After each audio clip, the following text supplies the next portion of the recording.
आत्मनो मोक्षार्थ जगत हिताय च। आत्मा के मोक्ष और जगत के हित के लिए, और जगत का हित तब होगा जब भारत शक्तिशाली समृद्ध होगा और स्वस्थ होगा। ऐसे जगत के लिए, हित के लिए जिन्होंने ये शरीर धारण किया है, देह धारण किए, वैसे राष्ट्र संत, योग गुरु, हमारे मार्गदर्शक, जिन्होंने एक अद्भुत आंदोलन पूरे देश में छेड़ा है, परम श्रद्धेय स्वामी रामदेव जी महाराज, मैं उनके चरणों में प्रणाम करता हूं।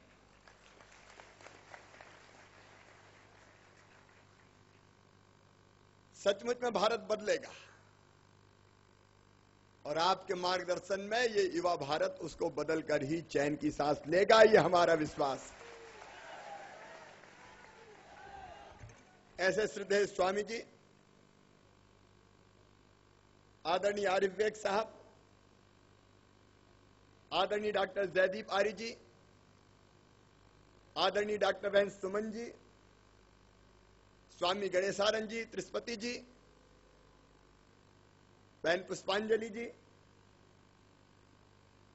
मल्होत्रा जी, राजेंद्र आर्य जी, सभी मंच पर विराजमान श्रद्धेयगण, यहां उपस्थित पूरे प्रदेश भर से आए हुए युवा भारत के हमारे कार्यकर्ता भाइयों और बहनों, एक को छोड़कर, क्योंकि मेरी धर्मपत्नी भी यहां बैठी हुई है। सबसे पहले मैं मध्य प्रदेश की राजधानी भोपाल में आप सबका हृदय से स्वागत करता हूं, अभिनंदन करता हूं। और आपके अंदर जो उत्साह दिखाई दे रहा है, उमंग दिखाई दे रहा है, आत्मविश्वास से भरे हुए हैं आप। स्वामी जी के मार्गदर्शन में दृढ़ संकल्प के धनी हैं आप। इसलिए स्वामी जी, मैं पूरे विश्वास के साथ कह सकता हूं, इस देश का भविष्य इन हाथों में सुरक्षित है। जब तक ये है तब तक कोई इस देश का बाल बांका भी नहीं कर सकता। अभी 1 महीने बाद 15 अगस्त है। 15 अगस्त को यह देश स्वतंत्र हुआ था, आजाद हुआ था। लेकिन ये आजादी अंग्रेजों ने चांदी की तस्तरी में रख के हमें भेंट नहीं की थी। हजारों क्रांतिकारी साथी हंसते हंसते फांसी के फंदों पे झूल गए थे, और जब वो फांसी के फंदे चूमने जाते थे तो डर से उनके पैर नहीं कांपा करते थे, उनका कलेजा नहीं हिला करता था। उनके एक हाथ में गीता होती थी, उनके मुंह से भारत माता की जय के उद्घोष निकलते थे, उनके हृदय में दृढ़ संकल्प होता था। वो भगवान से प्रार्थना करते थे कि हे भगवान, मरने के बाद हम फिर से जन्म लें, इसी भारत भूमि पर जन्म लें, और तब तक पैदा होते रहे और मरते रहे जब तक ये देश स्वतंत्र ना हो जाए, भारत माता आजाद ना हो जाए। पंडित राम प्रसाद बिस्मिल जैसे क्रांतिकारी उस समय गाया करते थे कि इलाही वो दिन भी आएगा जब अपना राज देखेंगे, जब अपनी जमी होगी और अपना आसमां होगा। अपनी जमीन और अपने आसमान के लिए सर्वस्व न्योछावर कर दिया उन्होंने। ये क्रांतिकारी वीर गाया करते थे, सरफरोशी की तमन्ना अब हमारे दिल में है, देखना है जोर कितना बाजुए कातिल में है। वक्त आने दे बता देंगे तुझे आसमां, वक्त आने दे बता देंगे तुझे आसमां, हम अभी से क्या बताएं क्या हमारे दिल में है। सब कुछ न्योछावर कर दिया। कभी कभी जरूर उदास होकर गाया करते थे। अपने जब उन्हें याद आती थी, हम भी आराम उठा सकते थे घर पर रहकर, हमें भी माँ बापों ने पाला था बड़े दुख सहकर। लेकिन मां नहीं, पिता नहीं, घर नहीं, संसार नहीं, भारत माता की पैरों से स्वतंत्रता की बेड़ियां काटने के लिए सर्वस्व न्योछावर कर दिया। उनके त्याग, उनकी तपस्या, उनके बलिदान के बाद ये देश स्वतंत्र हुआ, भारत आजाद हुआ, लेकिन युवा साथियों सोचो, जब हमें आजादी का इतिहास पढ़ाया गया, स्वामी जी भी कह रहे थे मेरा मन दुख और पीड़ा से भर जाता है, विषाद से भर जाता है। हमें पढ़ाया गया, लेकिन पढ़ाते समय तत्काल सत्ताधीश भूल गए। वो भूल गए महारानी लक्ष्मीबाई को, भूल गए तात्या टोपे को, हम भूल गए नाना साहब पेशवा को, हम भूल गए बहादुर शाह जफर को, जिनके बारे में आरिफ बेग साहब बता रहे थे, हम भूल गए दुर्गा भाभी को, हम भूल गए अशफाकुल्ला खान को, हम भूल गए रास बिहारी बोस को, हम भूल गए मदन लाल धिंगरा को, हम भूल गए लाला हरदयाल को, हम भूल गए खुदीराम बोस को, हम भूल गए सुखदेव को, हम भूल गए राजगुरु को, हम भूल गए शहीद आजम सरदार भगत सिंह को। कहते हैं जब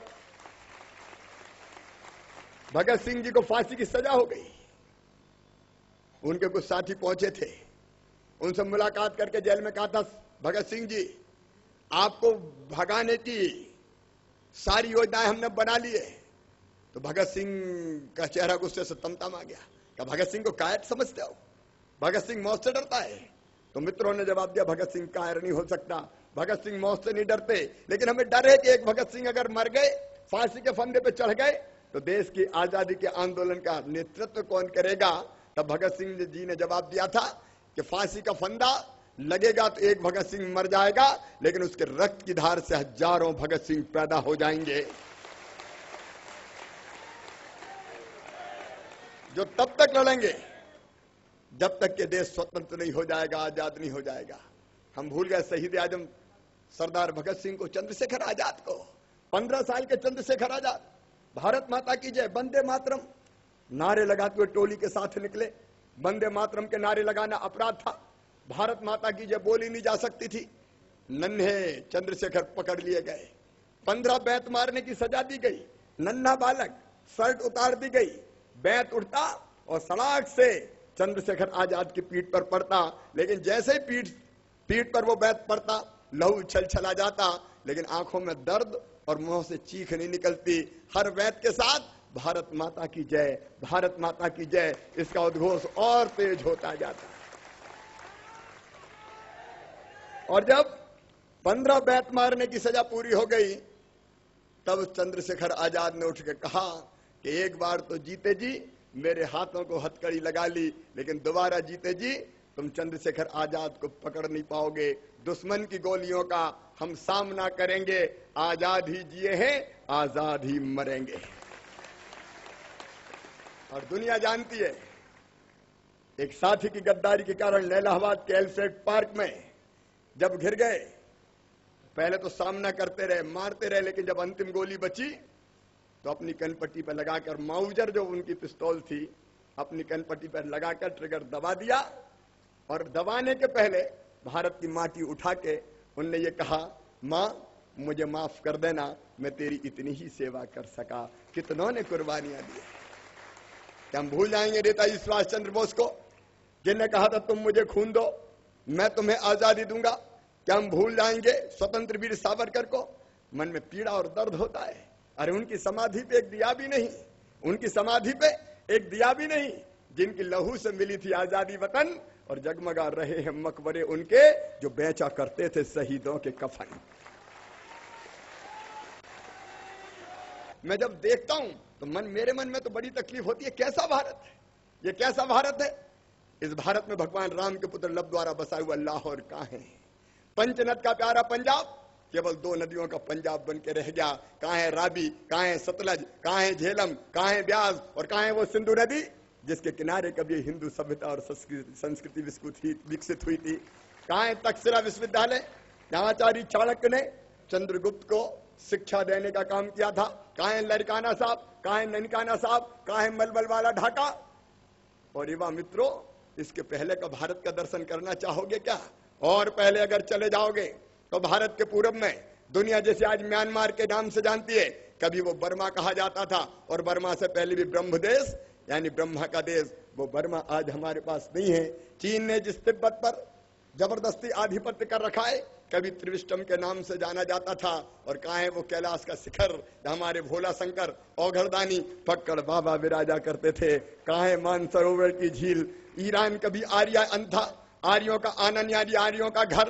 कहाँ है वो गंधार अफगानिस्तान जहां से गांधारी भारत आई थी? कहाँ है वो कैस्पियन सागर जिसके किनारे कश्यप ऋषि ने बैठ के तपस्या की थी? भारत टूट गया, भारत बढ़ता गया, भारत सिमटता गया, और आज दर्द और पीड़ा है इस बात की कि जो बचा हुआ भारत है ये कभी तबाह और बर्बाद करने पर तुली हुई है। मित्रों, कहां पहुंच गया आज भारत? मैं विस्तार से उसका वर्णन नहीं करूंगा, स्वामी जी महाराज हमें बताएंगे, लेकिन हम कौन थे, क्या हो गए, और अगर ये रहे तो क्या होंगे अभी, इसकी कल्पना करके कलेजा कांप जाता है। बचाना पड़ेगा इस देश को, और ये स्वामी जी हम सब साथ खड़े हैं। हम चाहे जानते हैं आपका जो मिशन है, एक शक्तिशाली भारत, एक स्वस्थ भारत, एक समृद्ध भारत, एक वैभवशाली भारत, एक गौरवशाली भारत, एक स्वाभिमानी भारत, एक ऐसा भारत कि जिसके नौजवान दुनिया के किसी कोने में जाएं तो सीना तान के कहें कि हम भारतीय हैं, विश्व गुरु भारत। अरे हमारा वो भारत जिसने दुनिया को ज्ञान का प्रकाश दिया था, कहीं खो गया है वो भारत। उस भारत को फिर से स्थापित करना है, उस भारत का फिर से निर्माण करना है, उस भारत को फिर से बनाना है। और इसलिए आज आप सब मित्रों से मैं कहना चाहता हूं, शिवराज सिंह चौहान जैसे कार्यकर्ता सत्ता के स्वर्ण सिंहासन पे विराजमान होने के लिए नहीं है बहनों और भाइयों। एक तड़प है, एक ललक है, एक जज्बा है, एक जिद है, एक जुनून है ऐसा भारत बनाने की। और मध्य प्रदेश के मुख्यमंत्री के नाते मध्य प्रदेश का विकास करके वैसे भारत के निर्माण में अपना योगदान देने का विनम्र प्रयास किया है। कहां से कहां मध्य प्रदेश को पहुंचा दिया था।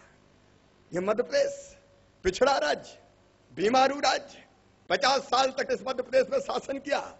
गड्ढों में सड़क है कि सड़क में गड्ढा है कि गड्ढम गड्ढा है, यही पता नहीं चलता था। 50 साल की सड़कें। स्वामी जी एक बार में स्वामी चिन्मयानंद जी के साथ जब वो गृह राज्य मंत्री हुआ करते थे, उनके साथ दिल्ली से चला, मुझे जाना था बालाघाट जिले में, कार्यक्रम था राजनीतिक। हम लोग हवाई जहाज से उतरे, वायुयान से नागपुर में उतरने के बाद हम गाड़ी में बैठे, बालाघाट की तरफ बढ़े। चलते चलते 1 घंटा हो गया। स्वामी चिन्मयानंद जी ने मुझसे पूछा, शिवराज जी क्या मध्य प्रदेश आ गया? मैंने कहा भैया अभी तो नहीं आया। आधा घंटे के बाद फिर पूछा कि शिवराज जी क्या मध्य प्रदेश आ गया? मैंने कहा नहीं स्वामी जी अभी भी नहीं आया। जब तीसरी बार मुझसे पूछा क्या शिवराज जी क्या मध्य प्रदेश आ गया, मैंने कहा स्वामी जी जब मध्य प्रदेश आएगा तो बताने की जरूरत नहीं पड़ेगी, अपने आप समझ जाओगे कि मध्य प्रदेश आ गया। बोले कैसे? मैंने कहा गाड़ी में बैठे ही बैठे जैसे उचकने लगो तो समझ जाना कि मध्य प्रदेश आ गया। और जैसे ही मध्य प्रदेश से महाराष्ट्र में हम घुसे, स्वामी जी चिल्ला पड़े मध्य प्रदेश आ गया, मध्य प्रदेश आ गया। कहने लगे लेकिन बड़ा फायदा है मध्य प्रदेश में शिवराज जी। मैंने कहा क्या है? कहले यहाँ तो योग और आसन करने की जरूरत नहीं है, बैठे ही बैठे सारे आसन लग जाते हैं गाड़ी में। ये रोडों की हालत थी मध्य प्रदेश, आने के लायक नहीं, जाने के। अरे सागर से अगर भोपाल आना हो तो रेलगाड़ी से बैठ के आते थे आरिफ बेग साहब, सड़क मार्ग से नहीं आते थे। इंदौर भोपाल आना मुश्किल था। मैं आपको बताना चाहता हूं आज कैसे भारत का निर्माण होगा। मध्य प्रदेश में कांग्रेस, अंग्रेज, राजा, नवाब सबने मिलकर सड़कें बनाई थी, कुल मिला के 47,000 किलोमीटर। राजा, नवाब, अंग्रेज सब मिला के, और इन 7 सालों में अकेले हमने बनाई है 90,000 किलोमीटर सड़कें बहन और भाई। सड़कों का जाल बिछाया है। 47 लाख, केवल 47 लाख मीट्रिक टन गेहूं मध्य प्रदेश में पैदा होता था, और इस साल पैदा हुआ है स्वामी जी 137 लाख मीट्रिक टन गेहूं का उत्पादन बढ़ा है। कृषि की जो विकास दर है मध्य प्रदेश की हिंदुस्तान में सबसे ऊपर पिछले साल थी 18.91%, इस साल उसके ऊपर 13.33%। 2 साल में 36% उत्पादन हमारे यहाँ अन्न का और अनाज का बढ़ा है। कैसे मध्य प्रदेश नहीं बदलेगा? और केवल अब यही नहीं, फूलों की खेती, फलों की खेती, सब्जियों की खेती, औषधि खेती, जैविक खेती, ये केमिकल फर्टिलाइजर से भी स्वामी जी बचाना है। आपने आह्वान किया है, हम आपके आह्वान के पीछे खड़े हैं। हम प्रदेश को बर्बाद नहीं होने देंगे, हम हमारी जो जमीन है उसको ऊसर नहीं होने देंगे। तो जैविक खेती के लिए हम अभियान चलाएंगे, पानी, बिजली, सड़क। लेकिन केवल इतना ही नहीं, खेती के साथ साथ फूड प्रोसेसिंग, उसके काम को व्यापक पा रहे। फूड प्रोसेसिंग के तो सचमुच में गुरु बाकी तो है ही, फूड प्रोसेसिंग के गुरु भी आप ही है। मैं देख के आया वहां, मैंने देखा कहां आंवले से लेके और एलोवेरा तक, गजब किया है आपने। इससे बदलेगा स्वामी जी, आप बदल रहे हैं। व्यवस्था परिवर्तन ये आप मार्गदर्शन कर रहे हैं, आप राह दिखा रहे हैं, आप राह दिखाते जाएं और हम जैसे लोग उस पर चलते जाएंगे, बदलेंगे देश और बदलेंगे मध्य प्रदेश। पूरा खजाना क्या गारंटी में ही दे दोगे? मैंने कहा नहीं, हमारे बच्चे प्रतिभाशाली हैं, इनमें से कोई ऐसा नहीं है जो पैसा खा के भागना चाहे। कौन ऐसा चाहेगा कि एक बार 2-4 महीने में पैसा उड़ा के चला जाए? हर एक ये चाहेगा कि उसका काम धंधा शुरू हो जाए तो उसकी जिंदगी का भी आगे का रास्ता साफ हो जाएगा और बाल बच्चों का भविष्य भी बन जाएगा। कोई पैसा खा के नहीं भागेगा। युवा मित्रों, कोई खा के भागेगा तो नहीं ना पैसा? ये विश्वास है हमारे नौजवानों पे। अरे मुख्यमंत्री ऐसा हो जो नौजवानों पर भरोसा रखे, विश्वास रखे, और तुम्हारे हाथों से मैं पूरे मध्य प्रदेश को बदलवाने का काम करूंगा, तुम्हारे हाथों से, अपनी आंखों के सामने। यह संभव नहीं है, यह होगा, यह संभव है।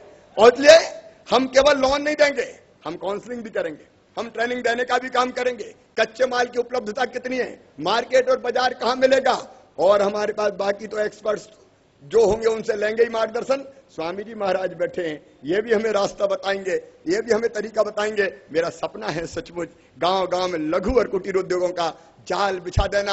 आमदनी बढ़ानी पड़ेगी, देखिए आमदनी बढ़ानी पड़ेगी, जीवन स्तर उठाना पड़ेगा लोगों का, और हमारे नौजवान अपने अपने काम धंधे से जब ठीक से लगेंगे तब मध्य प्रदेश का निर्माण होगा, तब मध्य प्रदेश बनेगा।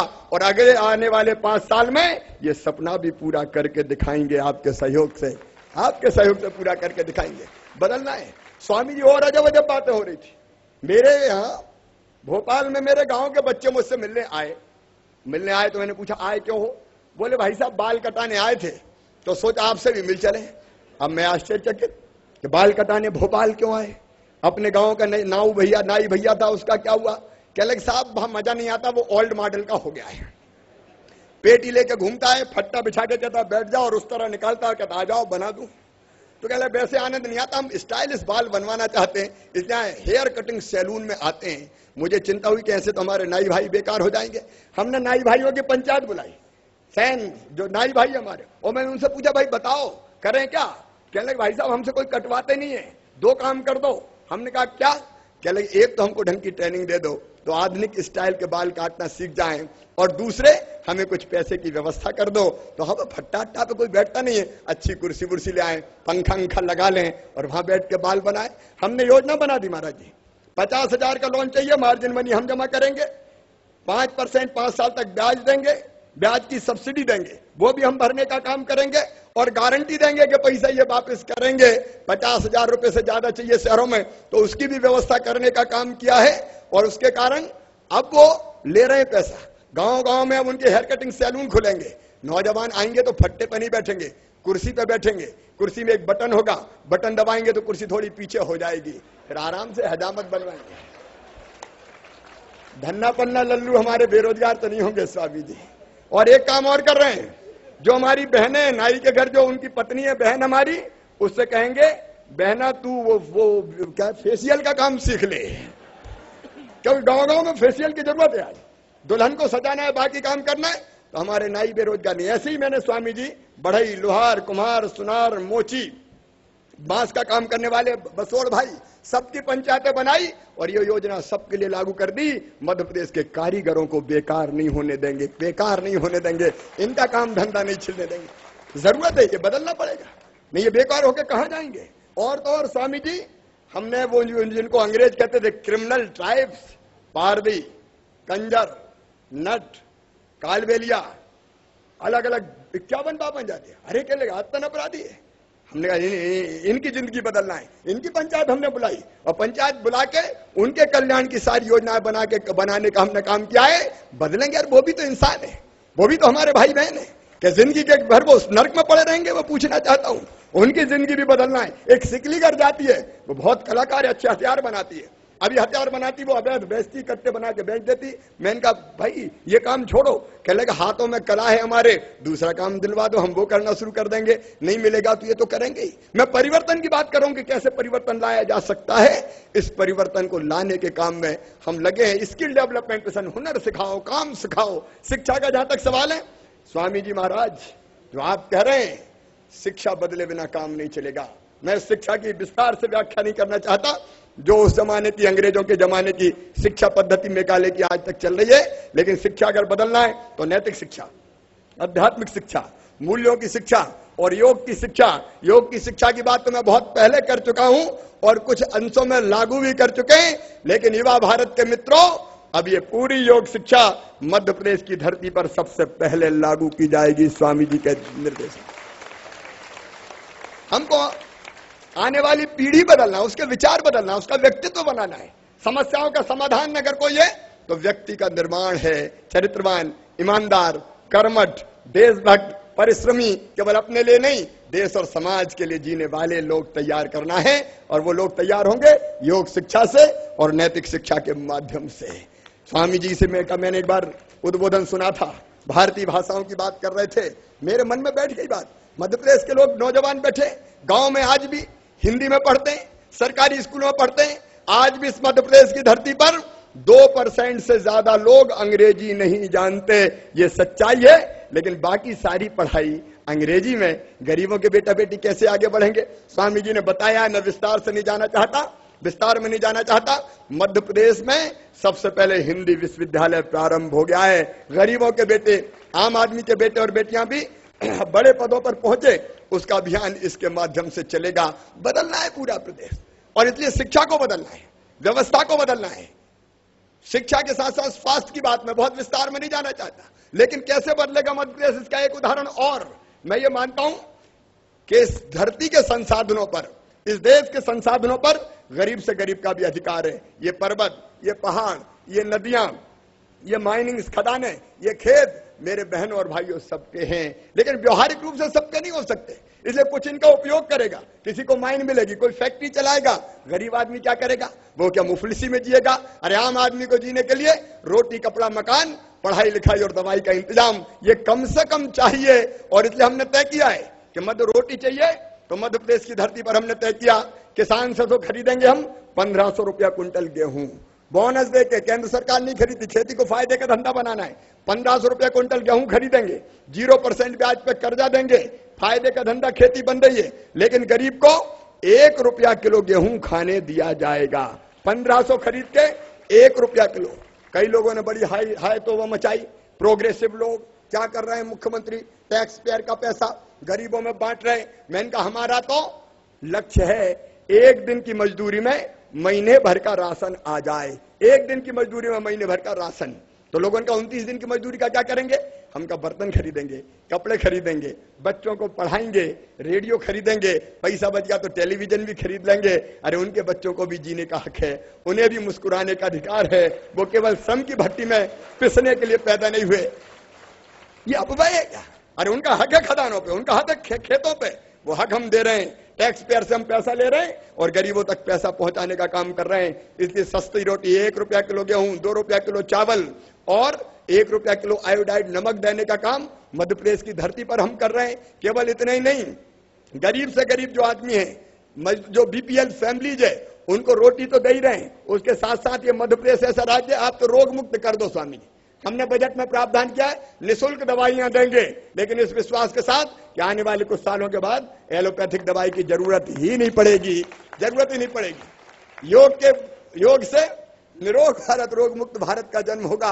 लेकिन गरीबों की जितनी बुनियादी, मेरी बहनों को मैं बताना चाहता हूं, बचपन से मैंने गांव में देखा था, मजदूर बहन भी बेटा बेटी को अगर जन्म देती थी तो हफ्ते भर भी आराम नहीं कर पाती थी और अपनी फटी साड़ी का टुकड़ा अपने माथे पे बांध के उसको खेतों में मजदूरी करने जाना पड़ता था। दिन दिन भर मजदूरी करती थी। बेटा बेटी को या तो घर में छोड़ती थी या खेत की मेड़ पर रख देती थी।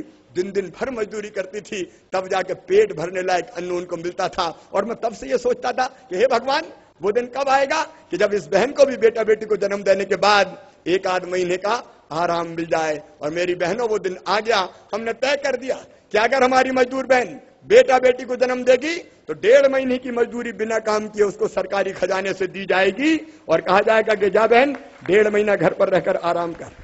1.5 महीने की मजदूरी बहन को और 15 दिन की मजदूरी उसके पति को कि भैया तू भी मजदूरी ले और घर पे जा। पत्नी तो हमेशा पति की सेवा करती है, कभी कभी पति को भी पत्नी की सेवा करनी चाहिए। छुट्टी अपनी पत्नी की देखभाल कर। और स्वामी जी, हमारे एक सिस्टम और था, लड्डू जापा का लड्डू बनते थे, बड़े बड़े घरों में तो बन जाए, लेकिन मेरी गरीब बहन कहां से लड्डू खाए, ले इसलिए हमने 1000 रुपया लड्डू खाने के लिए भी बहन के पास भिजवाने का काम किया है। अगर मैं ये गाथा सुनाऊंगा आम आदमी की, गरीब की, तो इतनी बड़ी है कि शाम हो जाएगी।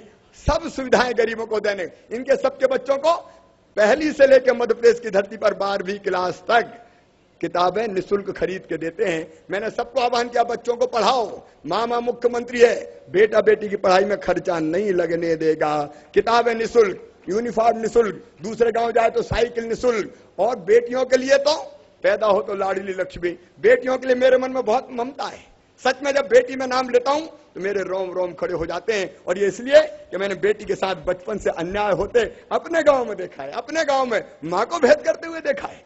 बेटा और बेटी दोनों हो तो बेटे से ज्यादा लाड, आप बेटा दूध पी ले, शुद्ध दूध, लिपनिया दूध, पांव तो नहीं दुख रहे, हाथ में तो कुछ नहीं हो गया, और बेटी पानी डाल के काम चल जाएगा, भैया खूब पढ़ेगा, बेटी पढ़े नहीं पढ़े काम चल जाएगा। मां भेदभाव करती है बेटा और बेटी में। मुझे लगता था हे भगवान, ये नाइंसाफी क्यों होती है, ये भेदभाव क्यों होता है।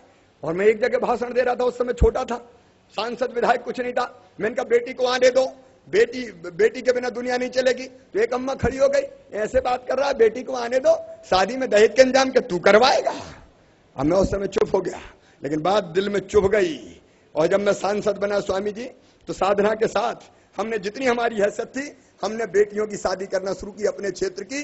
लेकिन मुख्यमंत्री बनने के बाद तय कर दिया कि मध्य प्रदेश में हर बेटी की शादी सरकार करने के लिए तैयार है।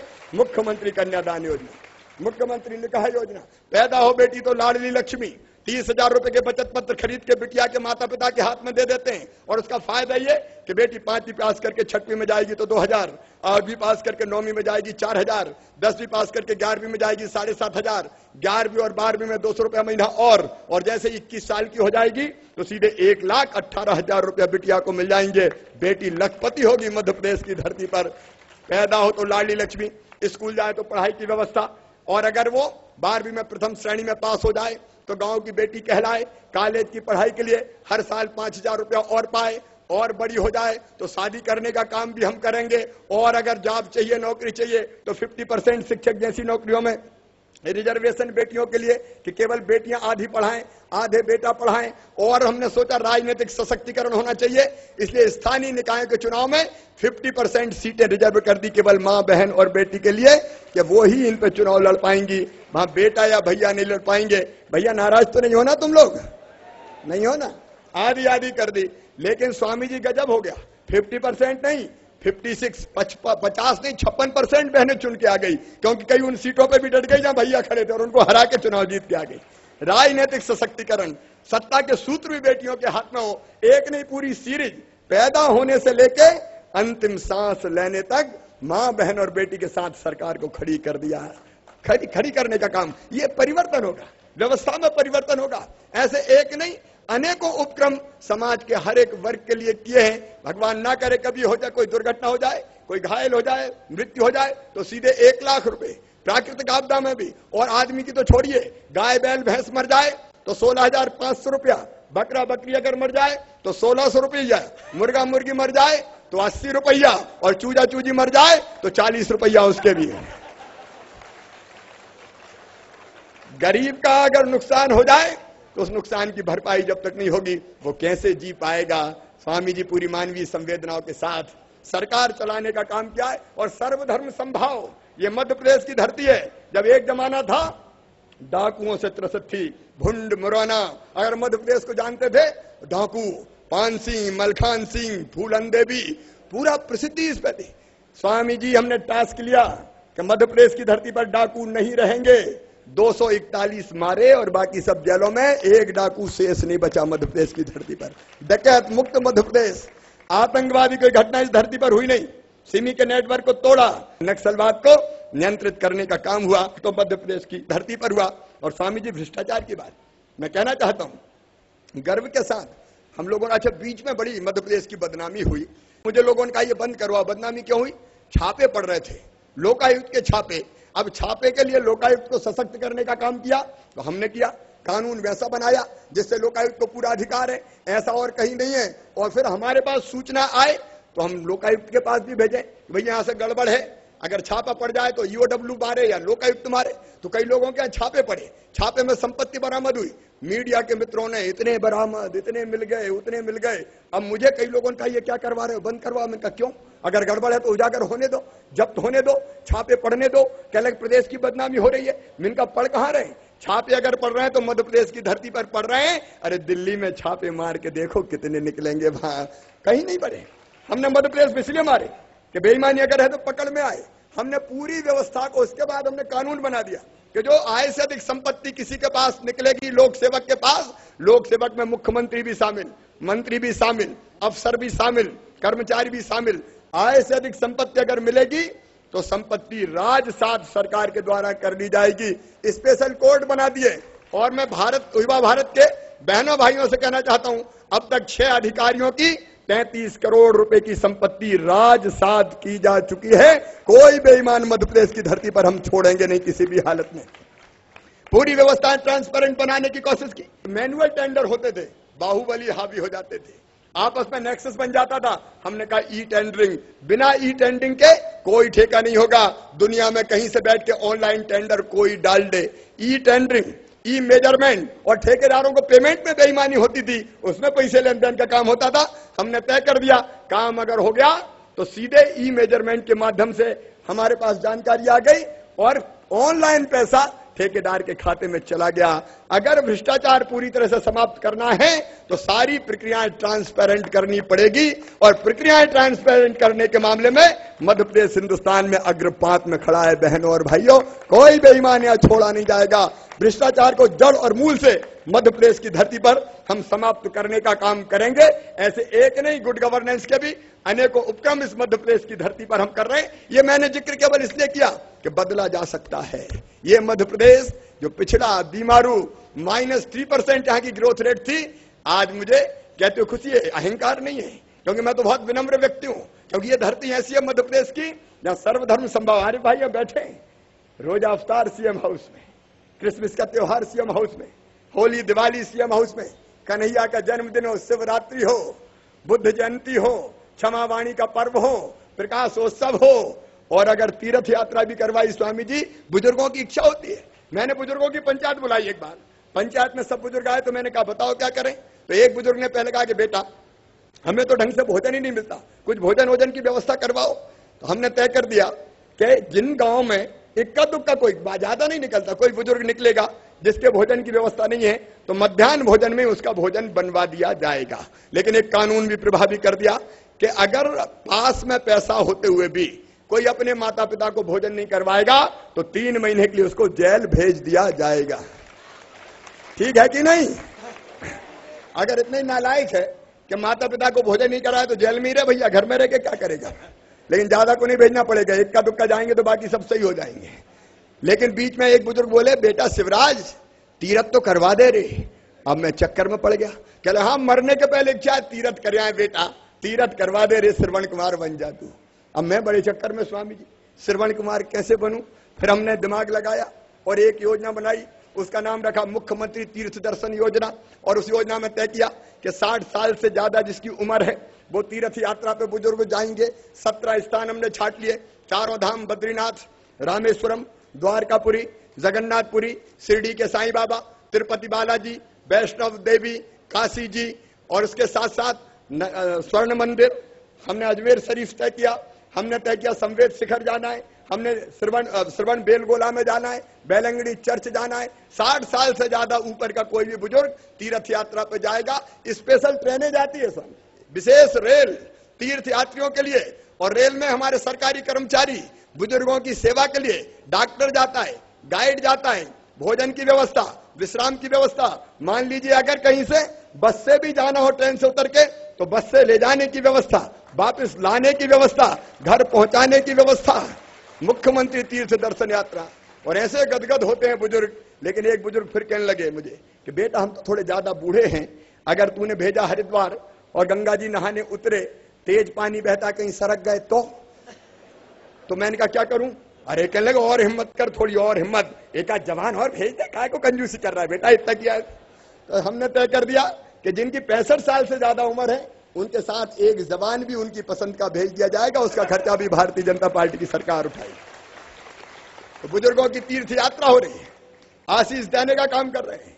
और अगर उत्तराखंड में प्राकृतिक आपदा आ जाए तो स्वामी जी मन व्यथित हो गया, भर गया था पीड़ा और दर्द से, लेकिन वहां भी कैसे तीर्थयात्री निकल के आए। सबसे पहले मैं स्वामी जी से जाके मिला हरिद्वार में, गायत्री परिवार गए, स्वामी जी का ले आओ सबको योग पीठ, चिंता मत करो, जितने आए सबकी व्यवस्था होगी। गायत्री परिवार में भी व्यवस्था हुई, शिविर हमारे चले, वहां डॉक्टर भेजे, IAS IPS अफसर भेजे, हेलीकॉप्टर भेजे, जितने लोग निकल सकते थे निकाल के लाए। लेकिन अभी भी कई लोग नहीं आ पाए, उनकी तकलीफ है। लेकिन सरकार में अगर ये संवेदना ना हो तो किस काम की सरकार। मैं गया एक बार श्रीलंका, तो श्रीलंका में उस स्थान पर भी गया जहां सीता जी को अशोक वाटिका में रखा था।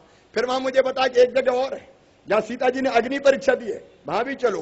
तो हम उस स्थान पे गए जहां सीता जी ने अग्नि परीक्षा दी थी। अब अग्नि परीक्षा के स्थान पर मैंने पूछा कि यही दी थी? बोले हाँ, वहां लगा भी हुई थी एक तख्ती, बौद्ध मोनेस्ट्री की वो जमीन पर।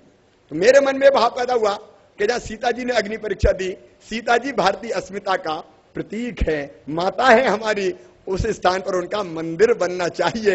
ये विचार अंतर में आया और इसलिए मैंने वहां पर चर्चा की। बौद्ध मोनेस्ट्री के साथियों से मैंने कहा कि अगर आप यहां हमें जमीन दे दो तो हम सीता जी का मंदिर बनाएंगे, कि हमें जमीन का एक टुकड़ा दे सकते हो? उन्होंने कहा हम बिल्कुल तैयार है, दे देंगे। फिर मैं श्रीलंका के राष्ट्रपति से मिला, उनसे मैंने आग्रह किया कि हम सीता जी का मंदिर बनाना चाहते हैं, आप इजाजत दे दोगे? उनका हमें कोई आपत्ति नहीं है, हम बिल्कुल आपको जमीन और मंदिर बनाने की इजाजत देंगे। फिर हमने तय किया, बजट में प्रावधान कर दिया 1 करोड़ रुपया सीता जी के मंदिर के लिए श्रीलंका के। स्वामी जी 2 साल तक सरकार ने मुझे अनुमति नहीं दी कि मैं श्रीलंका में सीता जी के मंदिर को बनाने का पैसा भिजवा सकूं। अब जाके जब लड़ाई लड़ी तब भी किंतु परंतु लगा लगू के दी है, लेकिन सीता जी का अग्नि परीक्षा के स्थान पर मंदिर बनेगा, ये संकल्प भी पूरा होगा। वहां उन्होंने कहा कि सांची, जहां से बौद्ध धर्म श्रीलंका में गया, सम्राट अशोक के बेटे सम्राट महेंद्र और संघमित्रा बौद्ध धर्म को लेके गए थे वहां, उनका वहां एक बुद्धिस्ट यूनिवर्सिटी बन जाए। तो श्रीलंका में बनेगा सीता जी का मंदिर, बुद्धिस्ट यूनिवर्सिटी सांची में बनेगी, और वेग साहब हज हाउस भोपाल की धरती पर बनाने का काम किया है। तो भारतीय जनता पार्टी की सरकार ने किया है सर्वधर्म संभाव, सब सर्वधर्म। बचपन से ही हम तो गाते रहे हैं, बचपन से कि सबको एकम सद विप्रा बहुधा बदंती, बचपन से गाते रहे। वो सर्वधर्म संभाव के दृश्य भी है, इस मध्य प्रदेश की धरती पर है। और ये कहते हुए मेरे मन में अहंकार नहीं है, ये तो जो वास्तविकता है, जो बदला जा सकता है, वो मैंने संक्षेप में बताने की कोशिश की है। एक नहीं ऐसे अनेकों काम मध्य प्रदेश में किए हैं, और आज मैं आत्मविश्वास से भरा हूं बहनों और भाइयों, और मुझे पूरा विश्वास है आने वाले 5 साल में मध्य प्रदेश को हिंदुस्तान के नंबर 1 के राज्य में बराबर ले जाके खड़ा कर दूंगा। ये पिछड़ा नहीं रहेगा, ये बीमारू नहीं रहेगा, ये गरीब नहीं रहेगा। क्यों गरीबी को गले से लगाएंगे, क्यों दरिद्रता को सीने से चिपकाएंगे? आज हम भले 1 रुपया किलो गेहूं दे रहे हैं, लेकिन कल ऐसी स्थिति लाएंगे कि मध्य प्रदेश का हर नागरिक की परचेजिंग पावर ऐसी होगी कि शान से दुकान पे जाएगा और खरीद के लेके आएगा। बदल देंगे मध्य प्रदेश, और इसी से बदलेगा अपना देश। ये भारत बदलेगा, दुनिया की कोई ताकत रोक नहीं सकती।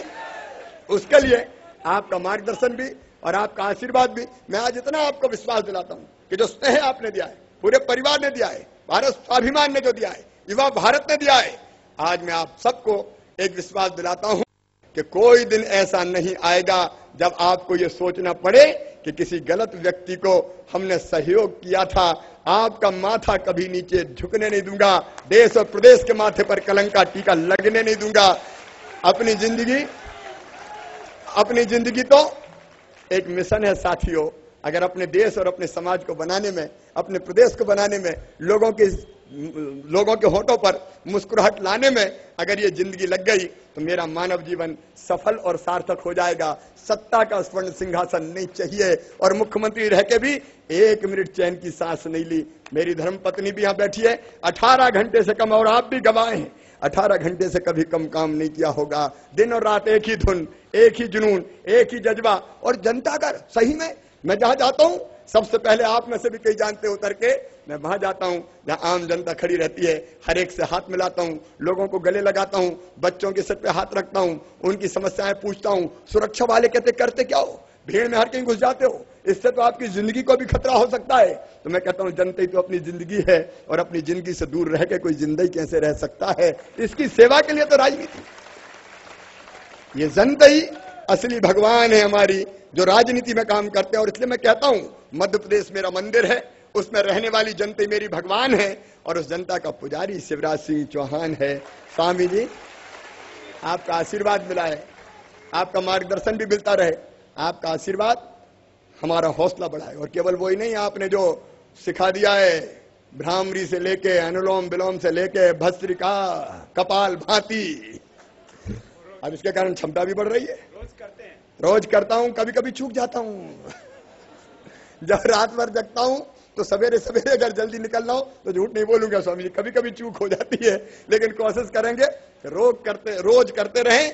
रोग मुक्त बनना है तो सच में योग युक्त होना पड़ेगा। और ये मंत्र है स्वामी जी का, जिसने सारी दुनिया को बदलने का चमत्कार किया है। स्वामी जी, आप जैसे संत के निर्देशन में भौतिकता की अग्नि में दग्ध विश्व मानवता को ये भारत शाश्वत शांति के पथ का दिग्दर्शन कराएगा, ये विश्वास मेरा है। और ये विश्वास मुझे लगता है सफलीभूत होगा। और नौजवान मित्रों से अंत में केवल इतना ही, युवा वो नहीं है जिसकी उम्र 15 साल से लेकर 35 साल की होती है, युवा वो है जिसके पैरों में गति होती है, युवा वो है जिसके सीने में आग होती है, युवा वो है जिसकी आंखों में शोले होते हैं, युवा वो है जो अत्याचार और अन्याय के सामने डरता नहीं है, बल्कि उससे टकरा के समूल नष्ट कर कर ही चैन की सांस लेता है। और वो युवा यहाँ बैठे हैं जिनके बारे में स्वामी विवेकानंद ने कहा था, तुम साधारण 3.5 हाथ का हाड़ मास का पुतला नहीं हो, तुम अमृत के पुत्र हो, ईश्वर के अंश हो, अमर अनंत के भागी हो और अनंत शक्तियों के भंडार हो।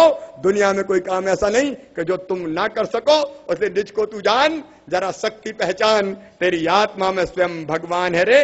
आगे बढ़ो स्वामी जी के मार्गदर्शन में और एक समृद्ध, स्वस्थ और यशस्वी भारत का निर्माण करो। वो होगा, और वो होगा तब जब जो लोग आज सब देश को तबाह और बर्बाद कर रहे हैं, वो माफी के हकदार किसी भी कीमत पर नहीं है बहनों और भाइयों। और इसलिए ये परिवर्तन लाना ही होगा। मुझे पूरा विश्वास है देश के स्तर पे ये रैन अंधेरी बीतेगी, ऊषा जय मुकुट चढ़ाएगी, पतवार चलाते जाएंगे, मंजिल आएगी। वो मंजिल लाने के लिए परिश्रम की पराकाष्ठा करें और प्रयत्नों की परिसीमा करें। और स्वामी जी, आपके चरणों में प्रणाम। अभिनव है आप, अद्भुत है आप। और इसलिए हम तो इतनी कह सकते हैं, आपके मार्गदर्शन में काम करेंगे। लेकिन वो पंक्तियां मुझे फिर याद आ रही है कि सेनानी करो प्रयाण अब है, भावी इतिहास तुम्हारा है, ये नकत माँ के बुझते हैं, सारा आकाश तुम्हारा है। भारत माता की जय।